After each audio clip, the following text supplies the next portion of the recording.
हरि ओम श्री गणेशाय नमः। ओम नमः शिवाय।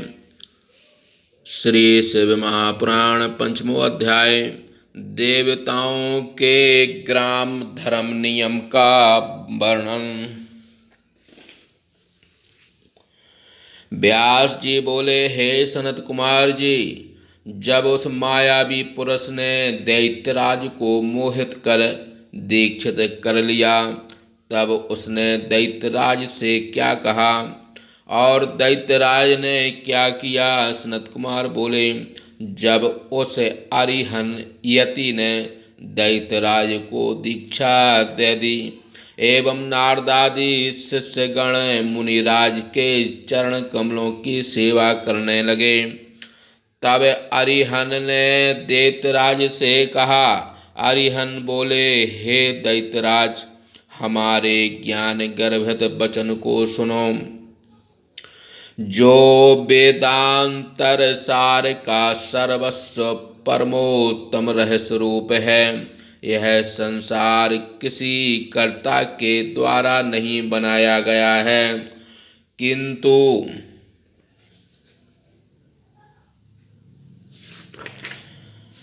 अनादि काल से स्वयं सिद्ध है। यह स्वयं उत्पन्न होता है तथा स्वयं नष्ट विनष्ट हो जाता है। ब्रह्मादि से लेकर स्तंभ पर्यंत जितने भी शरीरधारी हैं, उनका एक आत्मा ही ईश्वर है और वही उनका शासक है, कोई दूसरा शासक नहीं है। जिस प्रकार हम शरीरधारियों के नाम हैं, उसी प्रकार ब्रह्मा विष्णु तथा महेश आदि नाम शरीरधारियों के हैं। अनादि तो एक अरिहन ही है। जिस प्रकार हम लोगों का शरीर समय आने पर नष्ट हो जाता है, उसी प्रकार ब्रह्मा से लेकर मशक पर्यंत सभी जीवधारियों का शरीर समय समय पर नष्ट हो जाया करता है। विचार करने पर ज्ञात होता है कि सभी के शरीर एक समान ही हैं, किसी में कोई विशेषता नहीं है, क्योंकि सभी जीवधारियों में आहार, मैथुन, निद्रा तथा भय समान रूप से देखे जाते हैं। शरीरधारी निराहार रहने के उपरांत भोजन प्राप्त करने पर समान रूप से तृप्त होते हैं। किसी में तृप्ति की मात्रा न्यून अधिक नहीं है। जैसे प्यास लगने पर जल पीने से हम लोग प्रसन्न एवं तृप्त होते हैं, उसी प्रकार सभी प्राणी तृप्त होते हैं। किसी में न्यूनाधिक नहीं। रूप लावण्य से युक्त चाहे सहस्त्रों स्त्रियां क्यों न हों, किंतु रति काल में एक ही स्त्री का संभोग संभव है। जिस प्रकार अनेक प्रकार के घोड़े चाहे 100 हों चाहे सहस्त्र हों, पर अधिरोहण के लिए एक ही का उपयोग संभव है, दूसरे का नहीं, उसी प्रकार इस आत्मा के ही भोगार्थ भिन्न भिन्न शरीर होते हैं। पलंग पर सोने वाले को जो सुख प्राप्त होता है, वही सुख पृथ्वी पर भी सोने वाले को प्राप्त होता है। जैसे हम शरीरधारियों को मरने का भय है, उसी प्रकार ब्रह्मा से लेकर कीट पर्यंत समस्त शरीरधारियों को मरण जन्म भय उत्पन्न होता है। इस प्रकार यदि विचार किया जाए तो सभी शरीरधारी समान हैं, अतः कभी किसी जीव की हिंसा नहीं करनी चाहिए। इस जगत में जीवों पर दया करने के समान और कोई दूसरा धर्म नहीं है। ऐसा जानकर सभी प्रकार के प्रयत्नों द्वारा मनुष्यों को जीवों पर दया करनी चाहिए। एक जीव की भी रक्षा करने से सारे त्रिलोक की रक्षा की जा सकती है। इसी प्रकार एक जीव के मारने से त्रिलोक वध का पाप लगता है। इसलिए जीवों पर दया करनी चाहिए, हिंसा नहीं। अहिंसा ही सर्वश्रेष्ठ धर्म है तथा आत्मा को पीड़ा पहुंचाना सबसे बड़ा पाप है। पराये के अधीन न रहना ही मुक्ति है और अभिलषित भोजन की प्राप्ति ही स्वर्ग है। प्राचीन विद्वानों ने इस प्रकार का प्रमाण देकर ही बात सिद्ध की है। इसलिए नरक से डरने वालों को कभी जीव वध नहीं करना चाहिए। इस चराचर जगत में हिंसा के समान कोई दूसरा पाप नहीं है।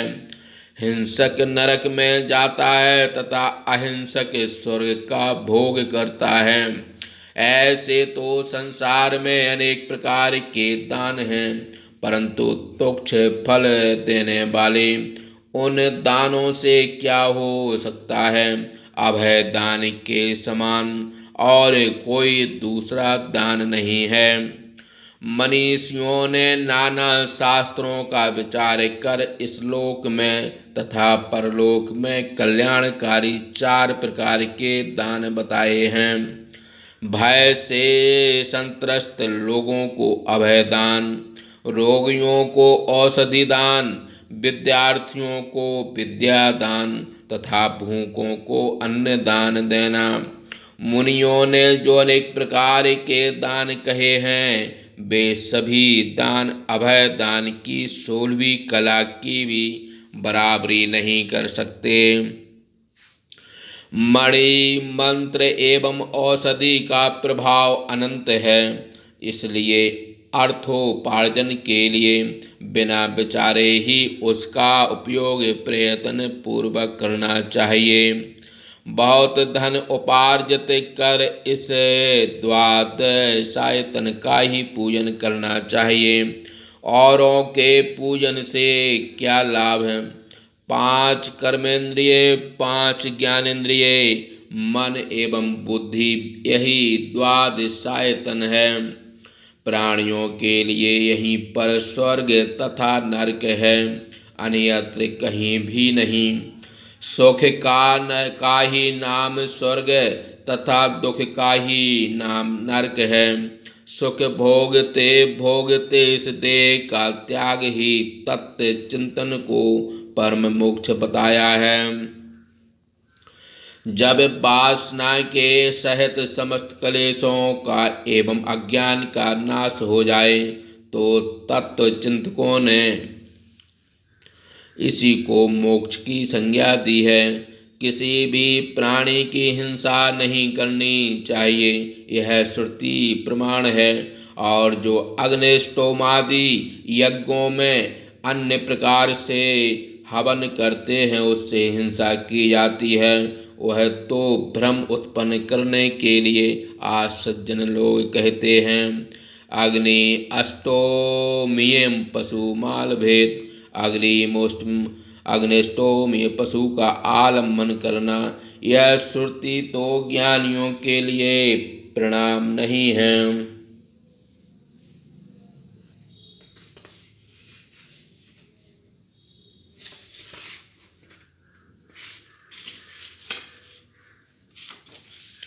यह तो बड़े आश्चर्य की बात है कि वृक्षों का उच्छेद कर, पशुओं का वध कर, उनकी रुधिर का कीच बनाकर लोग आग में तिल मिश्रित घी को जलाकर स्वर्ग की अभिलाषा करते हैं।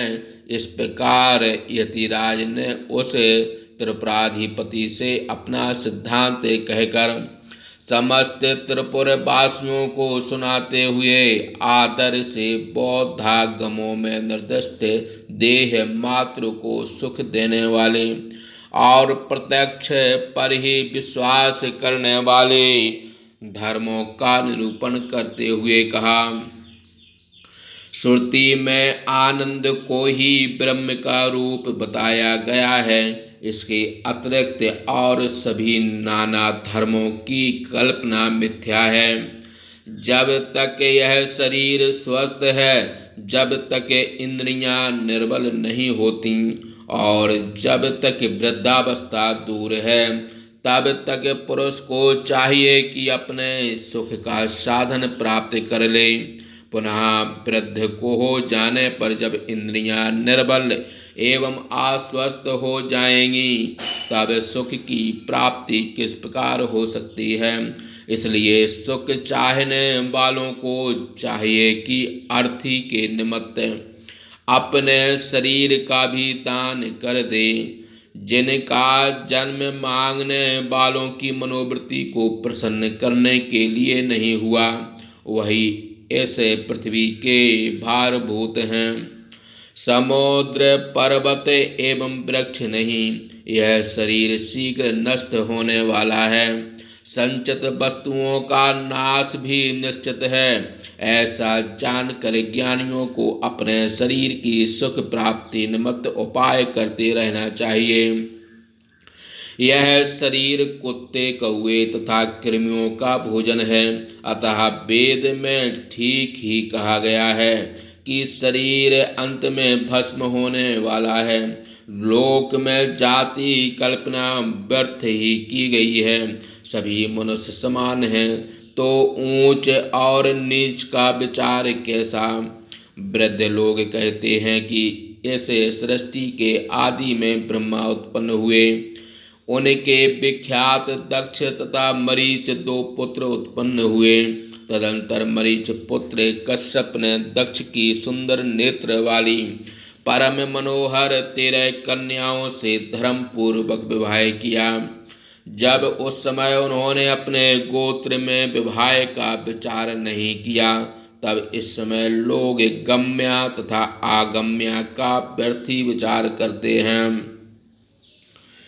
प्रजापति ब्रह्मदेव के मुख, बाहु, जंगा एवं चरण से 4 वर्ण उत्पन्न हुए। यह तो पूर्व पुरुषों की कल्पना ही है, विचार करने पर बात नहीं बैठती।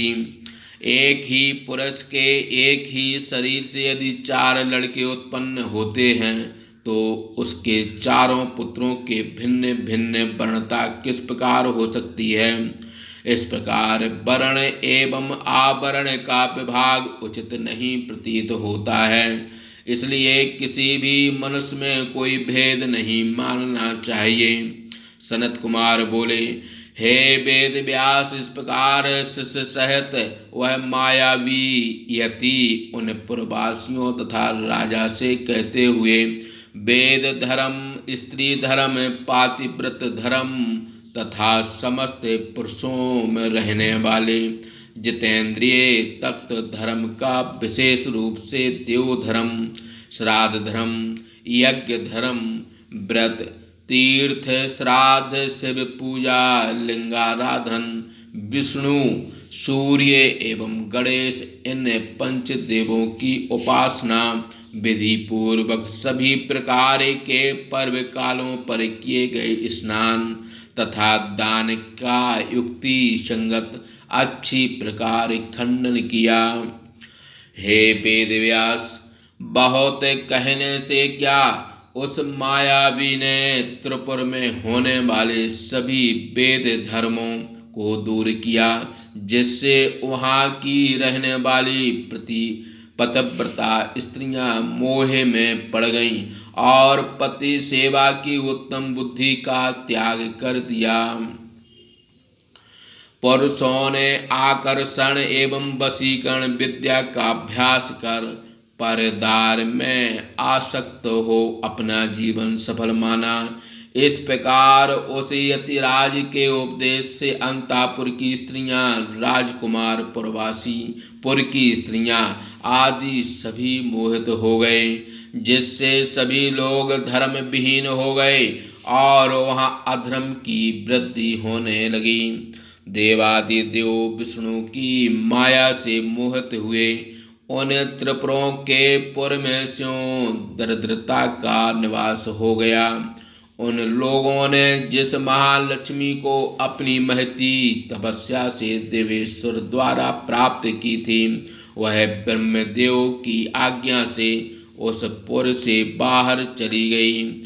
इस प्रकार देवर्षि नारद विष्णु की माया से होने वाले उन राक्षसों के बुद्धि मोह को त्याग कर अपना मनोरथ सफल समझा। उन्होंने भी उस मायावी जैसा रूप धारण कर लिया, किंतु परमेश्वर के अनुग्रह से वे अपने धर्म से किंचित भी विचलित नहीं हुए। हे मुनि, फिर तो भाई सहित उस दैत्य का सारा पराक्रम कुंठित हो गया। यही शिव की इच्छा जो थी। इस प्रकार शिवदत्ती भाषा टीका षष्ठ महापुराण के अंतर्गत द्वितीय रुद्र संहिता के पंचम युद्ध खंड में त्रिपुर मोहन नामक पंचम अध्याय समाप्त। बोलिए शंकर भगवान की जय।